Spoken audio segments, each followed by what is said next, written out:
Закотвяне на хармонията. Ако можеше с движение да включиш в себе си спокойствие и хармония, като с натискане на бутон, би ли го направил днес? През изминалите дни се учихме да освобождаваме излишното, страхове, тревоги, негативни мисли. Днес е време да направим още една важна стъпка.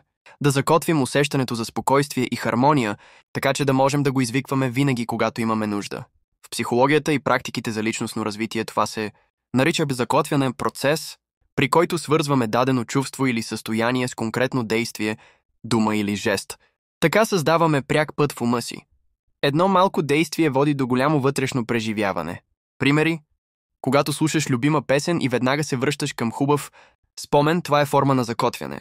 Когато усетиш определен аромат и той те връща към спокоен момент от детството, това също е закотвяне. Днес ще направим същото съзнателно, но с хармонията, която вече си започнал да изграждаш. Практика за днес. Закотви хармонията. Намери спокоен момент. Седни удобно, поеми дълбоко въздух. Върни си усещането от предишните дни. Какво почувства?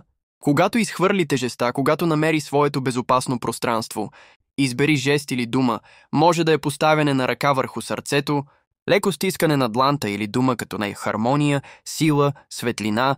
Повтори няколко пъти, докато усещаш спокойствието, направи този жест или произнеси думата. Съзнанието ти ще свърже двете неща. Провери закотвянето. След малко опитай пак. Направи жеста или кажи думата и виж дали хармонията се връща. Колкото повече го упражняваш, толкова по-силно ще става. Защо е важно това? Дава ти контрол. Вече не чакаш случайно да се почувстваш добре, а знаеш как да извикаш хармонията.